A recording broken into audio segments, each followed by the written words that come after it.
Dindingnya aneh.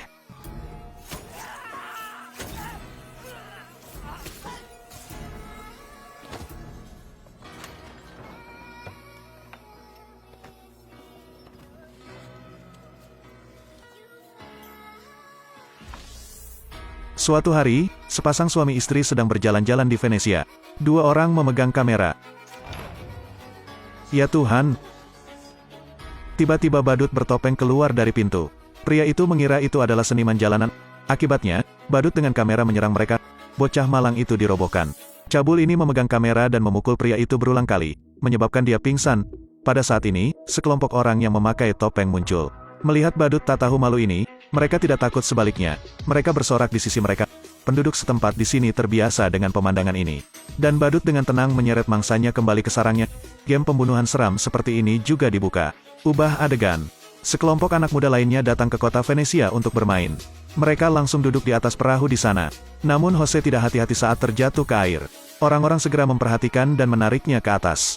Tapi ponsel Jose jatuh ke air. Pada saat ini, sebuah kaki besar muncul. Badut itu juga menaiki perahu mereka. Mereka juga menemukan bahayanya. Badut itu bertanya kepada semua orang apakah mereka ingin melihat pertunjukan. Gadis itu juga buru-buru menyembunyikan kalung itu di bajunya. Dan ini juga membuat badut marah. Untungnya, kapten di sebelahnya mengambil tindakan tepat waktu. Dia menjatuhkan badut itu ke tanah, lalu melemparkannya keluar. Mereka berlayar dan badut ditinggalkan sendirian di sungai. Pada saat ini, matanya dipenuhi dengan kemarahan. Kapten baru saja menyelamatkan hidup mereka. Tetapi mereka tidak pergi, tetapi tinggal di dekatnya untuk mengambil gambar.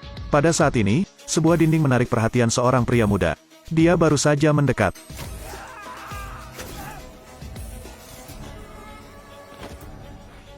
Ternyata, badut menakutkan itu bersembunyi di dalam. Dinding ini sebenarnya adalah sebuah pintu.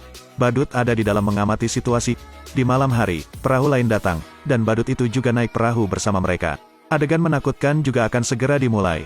Mau lihat pertunjukan? Bagus. Mau lari?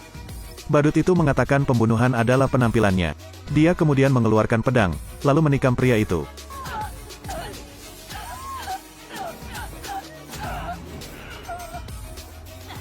Bocah malang itu tewas di tempat. Gadis itu segera berlari ke perahu di sebelahnya. Tetapi orang-orang di sekitar tidak membantu. Tidak mungkin gadis itu hanya bisa melompat ke sungai.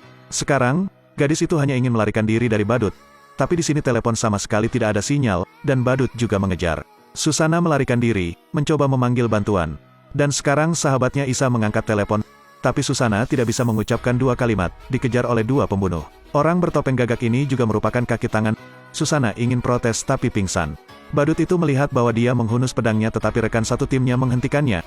Dia mengatakan bahwa akan sangat disayangkan untuk membunuh seorang gadis cantik. Setelah itu, kalian berdua menempatkan Susana di atas kapal. Ternyata mereka adalah anggota jaringan perdagangan manusia. Mereka berspesialisasi dalam menangkap orang-orang yang datang ke sini untuk bepergian. Gadis-gadis cantik akan dikunci di ruang bawah tanah. Selalu tunggu orang yang punya uang untuk memilih. Keesokan harinya, di pelabuhan ada banyak polisi. Ternyata mereka telah menemukan mayat pria itu.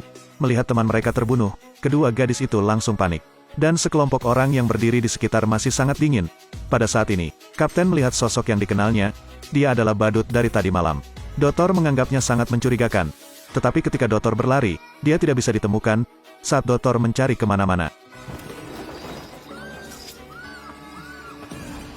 dia muncul lagi memegang pisau untuk mengancam gadis di sebelahnya.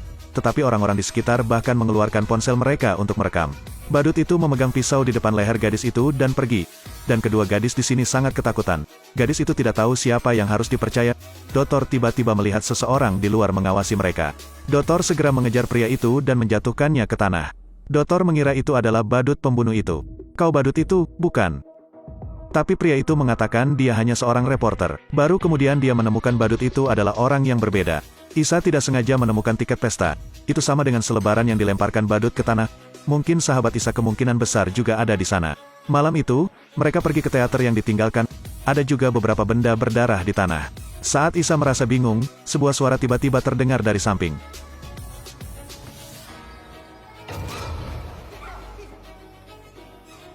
Mereka pasti tempat persembunyian badut. Tapi Dokter menginjak jebakan dan jatuh. Aransa segera memanggil polisi, dan Isa juga melompat turun. Aransa di atas menemukan masalah lagi. Gadis itu hampir terkena tirai yang jatuh. Untungnya dia menghindarinya tepat waktu. Dan badut juga muncul, Aranza buru-buru mengejar. Gadis itu masuk, sebuah tangan terulur.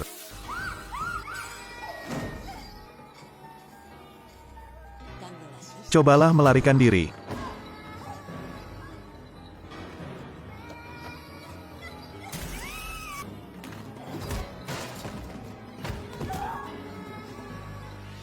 Melihat gadis yang ketakutan melihat badut mengeluarkan kailnya, dia menikam lengan gadis itu dengan paksa.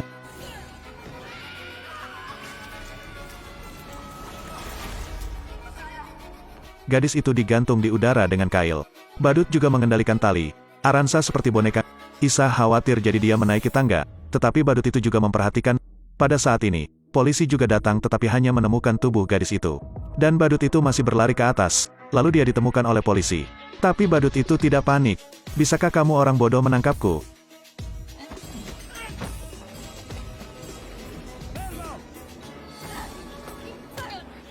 Selama perkelahian, polisi di sebelahnya langsung melepaskan tembakan.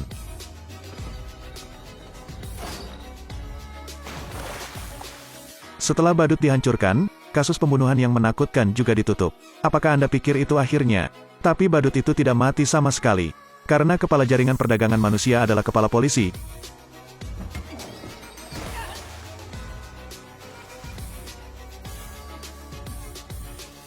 Jika kamu mengungkapkan sesuatu, aku akan membunuhmu. Baru saja, dia sengaja berpura-pura menjadi badut kematian. Jaringan perdagangan manusia ini masih beroperasi. Dan semua tamu adalah mangsa mereka. Sebuah permainan berburu baru dibuka lagi.